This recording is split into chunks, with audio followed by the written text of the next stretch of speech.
नमस्कार, मी राजेंद्र दुधे, green life कृषीटेक Kolhapur या कंपनीकडून आज मुक्ताईनगरला लागूनच जो एक सालबर्डी म्हणून गाव आहे तिथल्या शेतकऱ्यांच्या शेतामध्ये आलेलो आहे। हे 5 एकरचा एरिया यांनी कांदा पीक इथे लावलेला आहे। जवळपास 2.5 महिने झाले। 2.5 महिन्यापासून सगळे ग्रीन लाईफ कृषीटेकची इथे ट्रीटमेंट चालू आहे सुरुवातीपासून। तर आपण या पिकासंबंधी, या औषधी संबंधी त्यांना विचारू, त्यांचे मनोगत। नमस्कार सर, आपला परिचय द्या थोडा। मी देविदास भास्कर पाटील, सालबर्डी, राहणार सालबर्डी, तालुका मुक्ताईनगर, जिल्हा जळगाव। तुम्ही ग्रीन लाईफचे औषधी वापरले, तर पहिल्यांदा आपण काय वापरलं? सॉईल। अच्छा, ते दुसरं कोणतं? शक्ती। हां, तर काय वाटलं हे वापरून? थोडी साईज म्हणजे त्याच्यावर चमक दिसते हां, आणि पाता तट दिसतात, ताटा दिसते आणि थोडी कांद्यामध्ये बी थोडीशी गोलाई मोठी आहे। अच्छा, आता दुसरा फवारा पण तुम्ही घेतलेला होता? तो माऱ्याचा राहिला आहे नाही, दुसरा तो ग्रोथ वगैरे घेतलेला होता ना, एक फवारा ग्रोथ, शक्ती, सम्राट, तो पण फवारा तुम्ही मारलेला होता। हां, तर काय ब्रँचेस वगैरे म्हणजे पाते जास्त वाटतंय ना कांद्याला?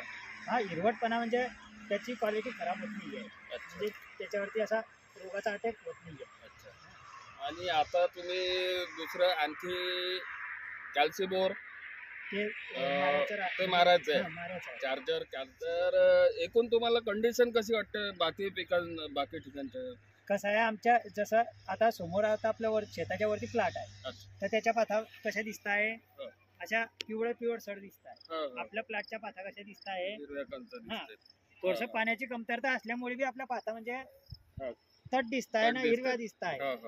म्हणून कसं ग्रीन लाईफची मला थोडीशी शाश्वती येऊन राहिलेली आहे। अच्छा, तर एकूण शेतकऱ्यांना या प्रोडक्ट संबंधी काय सांगणार तुम्ही? वापरलं पाहिजे की काय? जसं आपल्याला कोणी विचारलं तर आपण सांगू शकतो की आपला प्लॉट ऑर्गॅनिक वापरल्यामुळे माझी शेतीचा असं फरक दिसतो आहे, हे मी फक्त सांगू इच्छितो।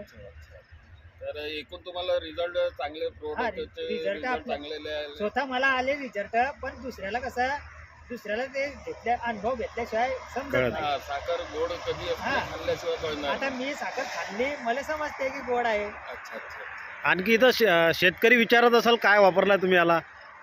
अजून तर मला काही विचारलं आले नाही अजून, पण ते जेव्हा माल निघेल ना तेव्हा विचारते। अच्छा, तर धन्यवाद, तुम्ही आम्हाला माहिती दिली याबद्दल। तर बघितलं शेतकरी मित्रांनो, जळगाव एरियामध्ये, मुक्ताईनगरच्या एरियामध्ये हा कांद्याचा प्लॉट डेव्हलप झालेला आहे। श्री देविदासजी पाटील यांचा सालबर्डी ला लागूनच हा प्लॉट आहे। आणि या एरियामध्ये कांद्याच्या ट्रीटमेंटसाठी, ग्रीन लाईफच्या ट्रीटमेंटसाठी तुम्हाला जर ग्रीन लाईफचे ट्रीटमेंट घ्यायची असेल तर खाली दिलेल्या नंबरवर तुम्ही जरूर कॉन्टॅक्ट करा आणि आपला खर्च कमी। आणि हो, नुसतं कांदाच नाही, कुठलेही पिकं असू द्या, तुम्हाला ग्रीन लाईफच्या ट्रीटमेंट संबंधी माहिती हवी असेल तर खाली दिलेल्या नंबरवर कॉन्टॅक्ट करा आणि आपला खर्च कमी करा, ऑर्गॅनिक ट्रीटमेंट घ्या, आपली शेती वाचवा, जमीन वाचवा। धन्यवाद आम्हाला आमचा पूर्ण व्हिडिओ बघितल्याबद्दल।